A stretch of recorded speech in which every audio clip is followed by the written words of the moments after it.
Alright, so today we're going to be talking about Birthday Girl. It's a short story written by Haruki Murakami and translated into English by Jay Rubin.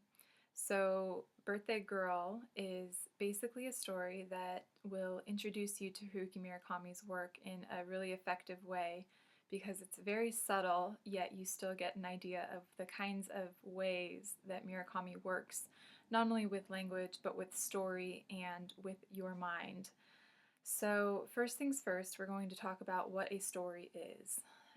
In Birthday Girl, you see the protagonist, the main character, basically start out. We learn that she's serving tables, she's waiting tables. So, what typically happens in a story is that you start out basically on the plot line. So, the plot is basically the arrangement of circumstances that happen to characters. On the plot line at the very beginning, you have what we call an equilibrium. Every story, almost every story, starts out like this. And so, if it doesn't, then you know that the author or the writer of the story is playing with the typical form of a story. So, what the equilibrium is the peaceful setting or circumstances that are taking place prior to whatever disrupts that.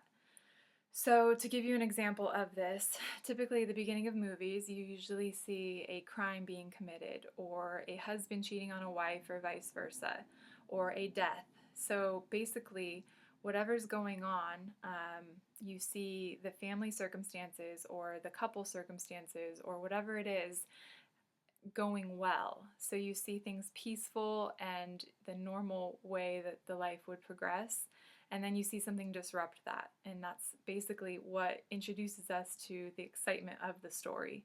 The quicker that movies get into what disrupts the equilibrium, the quicker you get to the action. So movies do that fairly quickly, and stories might take a little bit longer, you never know. Sometimes authors disrupt this kind of formal plot line, and that's actually kind of neat as well. So you'll see that a little bit with Hard-Boiled Wonderland and the End of the World. In that story, we don't exactly know what the equilibrium is. You just start in the middle of these really bizarre circumstances. So that's what you can kind of understand about Birthday Girl, just starting off. So the equilibrium, these normal circumstances, we see that it's already a little abnormal because your birthday only comes once every 365 days, and so we see that it's her 20th birthday. She's serving tables. Most of us have probably had to work on a birthday or two in our life, so that's not too abnormal. And then we see that what disrupts that equilibrium is simply her manager's stomach ache. So he has to go to the hospital, and that introduces her to something that she's never usually needing to do, and that's taking the meal to the owner of the restaurant.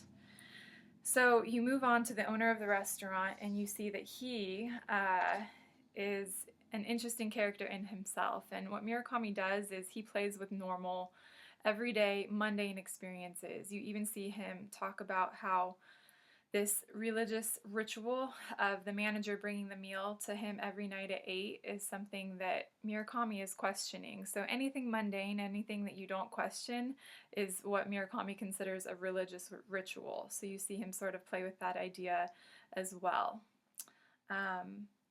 Okay, moving on. I want you to notice the setting as you read the story. What are the circumstances of the weather, and how does that contribute to the mood?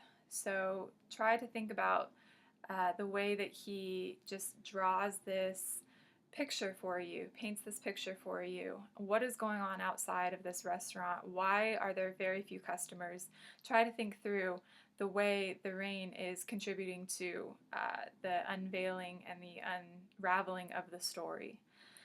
And pay attention to the language that he uses to describe the rain, because each time it's a little bit different, yet you still know it's raining. And so that's really effective in Murakami's ability to write. You can see that he does that well. Okay, so you see her go up to room 604. Again, it's something that happens every day, yet for her it's different. And for whatever reason, the owner opens the door, and they have a little bit of a dialogue, and then he offers her one wish. Okay, so she decides to take him up on his offer. She says, "I decided to play along with him. It was my 20th birthday after all. I figured I ought to have something not so ordinary happen to me that day. It wasn't a question of believing or not believing. So, in this section, we understand basically that she made her wish. And what's happened so far in this story is that you start off with this equilibrium, these peaceful circumstances that then get disrupted by this not so ordinary experience. And that usually happens to the main character, your central figure, who is your protagonist. And then you see these rising actions take place. And so typically, if I were in a classroom with a whiteboard, I would draw this for you. You start with the equilibrium, you've got these rising actions that ultimately come to a sort of climax that happens up here. And ultimately for this story, I would call the climax most likely her making the wish and the owner of the restaurant granting the wish. So that takes place up here. And then you have what we call falling action. And then ultimately you've got the resolution, or basically the closing of the story. And typically you have some kind of closure to the story take place. Murakami likes to play with the form of story in general. So you don't typically see him follow every aspect of that plot line perfectly. However, in this case, we see the climax take place, and that's typically, the exciting moment in the story. So if you're watching a movie, it's the fight scene, or the big battle, or basically finding out something, the secret is revealed, something exciting takes place. So that's the climax. And then everything after that is leading up to the resolution. Everything before that is building to that, pivotal moment of the climax. So that's what you can understand here, and that is ultimately what she's doing. She's making a wish. And then everything after that is basically you trying to figure out what it is that she wished for. And so in that moment of the climax where she makes the wish and then he grants the wish, we see that she does not wish for a few different things. So we don't know exactly what she wishes for. We do know what she doesn't wish for. She doesn't wish to be prettier, she doesn't wish to be smarter, and she doesn't wish to be richer. So what is it that she does wish for? And we have a few things that might point to us in the direction of what she wished for, and this is sort of what I want you to consider as you write about this. So ultimately, you see her telling this story to a friend many years later, and we see what he asks whether or not that wish came true. And she says, "I'm married now to a CPA 3 years older than me, and I have 2 children, a boy and a girl. We have an Irish setter. I drive an Audi, and I play tennis with my girlfriends twice a week. That's the life I'm living now." So those are her normal everyday circumstances. How the wish contributed to that, we don't know. And that's what I want you to sort of think through and maybe guess. He says, "Sounds pretty good to me. Even if the Audi's bumper has 2 dents," and he says, "Hey, bumpers are made for denting." So I want you to think through, why is it that she pauses on that and decides that maybe that isn't exactly the life that she had been wishing for? What do the bumps have to do with that wish? What do the bumps have to do with the disruption of that really picture perfect life that she's suggesting she might have? So you think through that and decide and try to come up with an answer. And then she finally says something that you might focus in on and see as really the purpose of Murakami writing this story.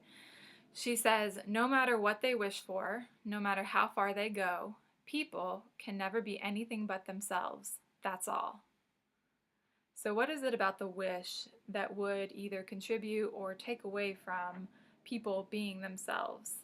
Because she's decided that despite the wish, people can never actually get outside of themselves at all. And so you see the rest of the story unravel. And she asks her friend, she says, "Tell me, what would you have wished for if you had been in my position?"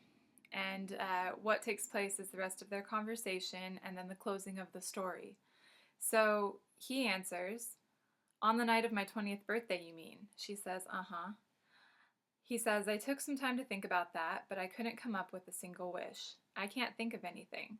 I confessed, "I'm too far away from my 20th birthday. You really can't think of anything? I nodded. Not one thing, not one thing. She looked into my eyes again straight in and said, that's because you've already made your wish. So, what is it that she wished for? What is it that he wished for? What is it that you would wish for? If you had this wish granted to you on your 20th birthday, what would you wish for? Ultimately, these are the kinds of questions I want you to think about. I want you to think about the setting of the story and how that contributes to the mood. Ultimately, what Murakami is doing is giving you these ordinary, everyday circumstances, throwing a wrench in the spokes of those tires and allowing you to think about, well, what if this happened? And ultimately, that's what most authors do. That's how you start a story. What if this took place? And then the story is you trying to answer that question. So, we see Murakami question these everyday experiences a lot. In one of his novels called Norwegian Wood, you see in Japan at this college, university, they raise the flag every morning at 6 a.m. and then they lower it every evening at sunset. So, what about that ritual is really ordinary and mundane? He calls that kind of thing into question, and then he'll ask a simple, subtle question about, well, why do you take the flag down at night? Don't you want to be patriotic at night as well? Something along those lines. And so, while yes, we understand the ritual of the flag and the raising of the flag is out of respect, and you're typically called to light it up, you will still think it's strange that the people raising and lowering the flag don't want to be patriotic at night. So he'll basically look at situations and try to find the absurdity in the ritual, in the everyday experience, and that's something that he does quite often. So that's something you can look forward to in Hard-Boiled Wonderland and the End of the World. So, Birthday Girl, simple story, gives you a little bit of the eerie sort of way that Murakami writes. It's a really good introduction. It's an easy read.